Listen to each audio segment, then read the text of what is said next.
तो छात्रों, अर्थशास्त्र के पार्ट 6 यानी खुली अर्थव्यवस्था का जो पार्ट है, इंग्लिश में कहेंगे ओपन इकॉनमी। इसमें आपको मैंने पिछले वीडियो में भुगतान शेष और व्यापार शेष के बारे में बताया था। तो अब इस आज के वीडियो में मैं आपको ये बताने जा रहा हूँ, ये अति लघु में दीर्घ में आता है कि भुगतान संतुलन बैलेंस ऑफ पेमेंट क्या है और भुगतान शेष में असंतुलन का कारण क्या है। तो भुगतान शेष की परिभाषा या भुगतान संतुलन क्या है मैं पिछले वीडियो में डाल चुका हूँ। आइए छात्रों देखते हैं कि भुगतान शेष में असंतुलन के कारण क्या हैं। इंग्लिश में कहेंगे causes of disequilibrium in balance of payment. क्या कहेंगे? कॉजेज माने होता है कारण। The causes of disequilibrium means असंतुलन। तो भुगतान शेष में असंतुलन के क्या कारण हैं? भुगतान शेष में असंतुलन के प्रमुख कारण जो है मेन रीजन क्या होते हैं, ये आइए छात्रों देखते हैं। भुगतान शेष में असंतुलन के प्रमुख कारण निम्नलिखित थे। पहला है प्राकृतिक कारण, इसको इंग्लिश में कहेंगे नेचुरल रीजन, यानी जो प्राकृतिक शक्तियों के द्वारा होता है, जैसे बाढ़ है, भूकंप है, अकाल है, भूस्खलन है। तो आदि से हमारी अर्थव्यवस्था किसी देश की जो है वो गड़बड़ हो जाती है, तो हमको इम्पोर्ट करना पड़ता है। जैसे मान लीजिए अपने देश में गेहूँ सूखा पड़ गया, बाढ़ आ गई, नष्ट हो गया, तो हमको विदेशों से गेहूँ मंगाना है। उसके लिए उसी को एक आयात कहते हैं। तो हमको ज़्यादा पैसे का भुगतान जिस देश से मंगाएंगे करना पड़ेगा। तो हमारा जो है आयात जब बढ़ जाता है और निर्यात की अपेक्षा, तो निश्चित रूप से भुगतान जो है संतुलन पर एडवर्स इफेक्ट पड़ता है, यानी प्रतिकूल हो जाता, हमारे संतुलन की स्थिति नहीं रह जाती। दूसरा कारण है छात्रों इकोनॉमिक रीजन। आर्थिक कारण क्या है? निम्नलिखित आर्थिक घटक भुगतान संतुलन में घाटा उत्पन्न करते हैं। घाटा कब क्या होता है? कब अब जैसे विदेशों से हम कोई सामान मंगाते हैं तो हमको ज़्यादा पैसा देना है और हम कोई सामान बेचते हैं उससे हम कम आय होती है, यानी तो हमको ज़्यादा भुगतान जहाँ करना पड़ेगा सामान मंगाने में, तो वहाँ मुझे निश्चित रूप से घाटा होता है। तो किसी देश को तो पहला है बढ़ते विकास व्यय के लिए आयातों की अधिकता। अब आप जानते हैं इंडिया एक विकसित राष्ट्र बनने की दिशा में अग्रसर है, तो ऐसे अर्थव्यवस्था में विकास के लिए हमको कई चीज़ों को आयात करना पड़ता है। तो बढ़ते विकास व्यय के लिए आयातों की अधिकता, अगर आप सामान ज़्यादा मंगाते हैं विदेशों से तो आपको खर्च ज़्यादा करना पड़ता है, इससे जो है भुगतान शेष असंतुलन में हो जाता है।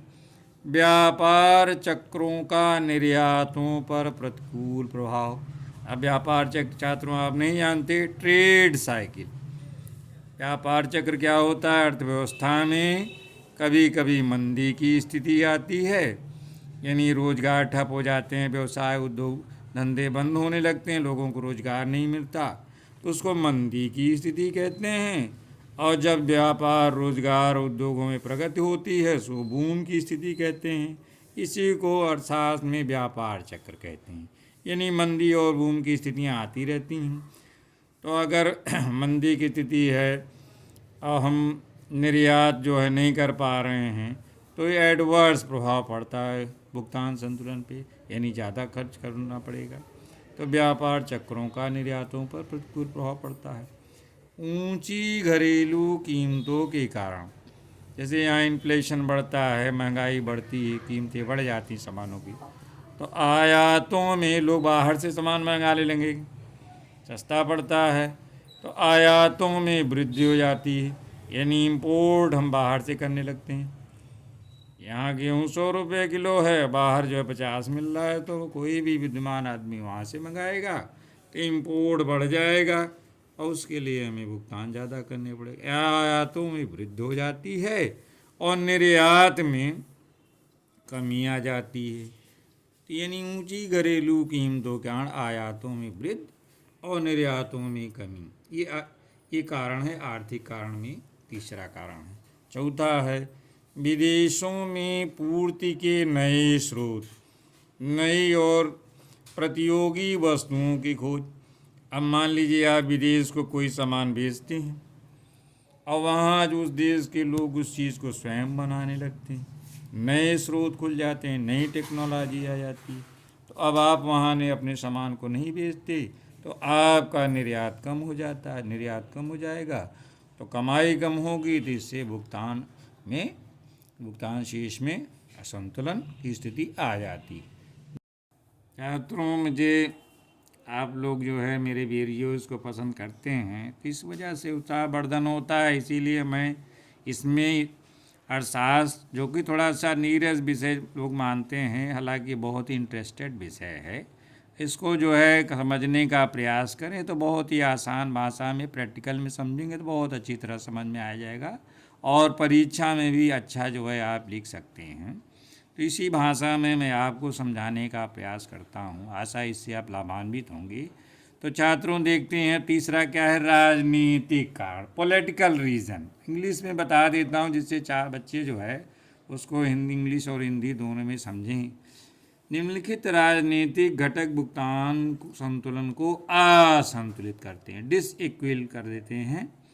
जैसे क्या है, सुरक्षा व्यय में वृद्धि। आप जानते हैं इंडिया को जो है सुरक्षा की दृष्टि से विदेशों से मशीनरी है, तोप है और बहुत से सामान मंगाने पड़ते हैं। राष्ट्र की सुरक्षा सर्वोपरि है, तो जब हम बाहर से कोई चीज़ मंगाएंगे डिफेंस पे खर्चा ज़्यादा करेंगे, और जो मंगाते हैं उसी को अर्थशास्त्र की भाषा में किसी देश से आयात करना कहते हैं। तो सुरक्षा व्यय में वृद्धि हो जाएगी, तब भी जो है हमारा जो है सुरक्षा में वृद्धि होने से आयात बढ़ा, खर्चा बढ़ जाएगा तो संतुलित हो जाएगा। नेक्स्ट, अंतर्राष्ट्रीय संबंधों में तनाव। आप देखते हैं कि इस समय भी अंतर्राष्ट्रीय संबंधों में तनाव की स्थितियां बनी हुई हैं, तो सुगमता से एक दूसरे देश में व्यापार नहीं हो पाता। ऐसी स्थितियों में भी आयात निर्यात पर असर पड़ता है, तो निश्चित रूप से भुगतान संतुलन असंतुलित हो जाता है।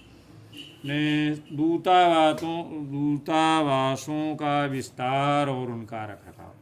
अब ये आप शायद नहीं जानते कि दूतावास क्या होता है। हर देश का जो है विदेशों में दूतावास होता है, जो कि एक उस देश का प्रतिनिधित्व करता है। वहाँ कर्मचारी होते हैं। अब जैसे इंडिया के दूतावास विदेशों में हैं, यहाँ के लोग वहाँ सर्विस भी करते हैं, तो उसका रख रखाव खर्चे पर भी खर्च करना पड़ता है देश को। तो ये भी भुगतान संतुलन के असंतुलन का एक कारण होता है। और राजनीतिक अस्थिरता। किसी देश में अगर राजनीतिक अस्थिरता है, देश का आर्थिक व्यवस्था प्रभावित होती है, तो निश्चित रूप से आयात बढ़ जाता है और खर्च बढ़ने की वजह से भुगतान संतुलन असंतुलित हो जाता है। नेक्स्ट, सामाजिक कारण, सोशल रीजन क्या होता है। अब सामाजिक मापदंडों में लोगों की रुचियां हैं, फैशन है, आदतों में परिवर्तन है। अब जैसे यहाँ रुचि फैशन में आ जाए कि लोग जीन्स की जगह जो है भारतीय कपड़े पहनने लगें, तो अब इससे जो है विदेशी कपड़े ज़्यादा पहनते हैं, तो विदेशी सामान यहाँ आएंगे तो आयात बढ़ जाएगा। अब ये सामाजिक रीजन है, देखा देखी जो है समाज प्रचलन में आने से रुचियाँ फैशन आदतें बदली, तो अब यहाँ नहीं होता उस चीज़ का जो है उत्पादन, तो बाहर से मंगाना पड़ेगा। उसी को हम कहते हैं आयात किया गया, और इसके लिए पैसा किसको जाएगा, विदेशों को जाएगा। तो ये सब उपभोग प्रवृत्ति, खाने पीने की जो टेंडेंसी है, अब जब विदेशी सामानों को खाएंगे, अपने यहाँ नहीं खाएंगे, जो चीज़ें अपने हिंदुस्तान में बढ़ती हैं भारत में, तो निश्चित रूप से उपभोग प्रवृत्ति बदलेगी, तो यहाँ का पैसा विदेशों को जाएगा। तो ये सब कारण आयात और निर्यात को प्रभावित करते हैं। इससे भुगतान शेष में असामी यानी डिसइक्विलिब्रियम, असंतुलन जिसे कहेंगे, उत्पन्न हो जाता है। तो छात्रों, प्राकृतिक कारण, आर्थिक कारण और राजनीतिक कारण और सामाजिक कारण, ये भुगतान शेष में असंतुलन के कारण अगर आता है तो आप ये 4-5 कारण हैं, इसको लिख करके और अपनी बात को अच्छी तरह समझा सकते हैं। धन्यवाद।